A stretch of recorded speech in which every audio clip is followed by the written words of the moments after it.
మనం కిందసారి వీడియోలో తులసి మొక్కలు నాటాము. దాంట్లో గింజలు వేసాక ఎలా వస్తుందో చూడాలి అనుకున్నాం. ఒక వారం 10 రోజులు వెయిట్ చేయాలనుకున్నాం. రండి, ఇప్పుడు మళ్ళీ మా తోటలోకి తీసుకెళ్తాను. ఇక్కడ తులసి మొక్కలు చూడండి, ఎంత చక్కగా ఏపుగా పెరిగాయో, ఎంత బాగున్నాయో. మొక్కలు వేసాము, ఆ రోజున నీళ్లు పోసాము, మొలకలెత్తి మొక్కలు చక్కగా గుప్పుగా ఒత్తుగా ఎంత బాగా ఎంత ముద్దుగా వచ్చాయో చూడండి. ఇంతకుముందు కూడా నేను కొన్ని తులసి మొక్కలు ఇలాగే నాటాను. అవి కొన్ని తీసి తులసి కోటలో వేసాను. ఆ తర్వాత దీంట్లో ఇంకా కొన్ని మిగిలినాయి. వీటికి తులసి మొక్కలు గుబురుగా పెరగాలంటే ఏం చేయాలంటే, వాటికి వచ్చి పైన పువ్వులాగా వస్తాయి కదండి, ఆ వెన్నులన్నీ పీకేసేయాలి. పీకేస్తే చాలా చక్కగా గుబురుగా పెరుగుతాయి. దీనికి అన్నీ పీకలేదు, అందుకని కొంచెం ఇలాగే పెరిగినాయి. తలకాయలు పెంచేస్తూ ఉంటే చాలా బాగా గుబురుగా పెరుగుతుంది. ఈసారి వీడియోలో నేను తులసి మొక్కల్ని గుబురుగా ఎలా పెంచాలి, ఏపుగా అనే విషయాన్ని మీకు చెప్తాను. నాకు మొక్కలు చాలా ఇష్టమండి, అందుకనే వీటి మీద చాలా శ్రద్ధ చూపిస్తాను. ఇంతకుముందు పాట్లో కూడా ఇలాగే పెంచాను, దాంట్లో కూడా పెరిగినాయి. చూడండి తులసి మొక్కలు ఎంత బాగా పెరిగాయి.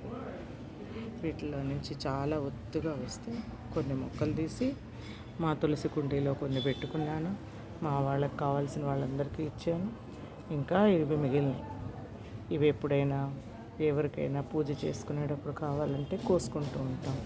ఈ తులసి చాలా మంచిదండి, ఔషధంగా పనిచేస్తుంది. చిన్నపిల్లలకి జలుబు చేసినా, పెద్దవాళ్ళకి జలుబు చేసినా వాటిని తులసి రసం తీసుకుని తాగొచ్చు. అట్లాగే తులసి ఆకుల్లో కఫంని తగ్గించేటువంటి లక్షణం ఉంది. ఇది చాలా మంచి మెడిసినల్ ప్లాంట్. దీన్ని మొక్కల్లో పూజల్లోకి వాడుకుంటాం.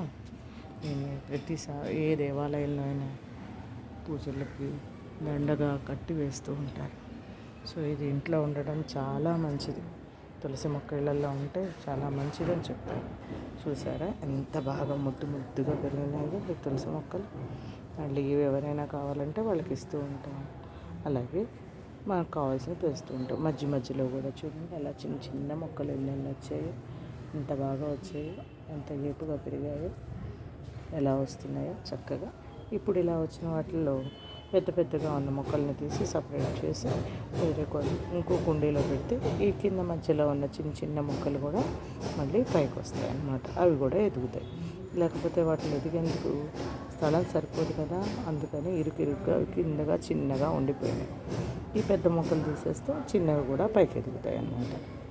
ఆ రకంగా పెంచుకోవచ్చు. మీరు కూడా మీ ఇంట్లో మీ కుండీ ఉంటే ఒక కుండీ పెట్టుకుని దాంట్లో పెంచుకుంటే తులసి మొక్కలు చాలా బాగా ఏపుగా పెరుగుతాయండి.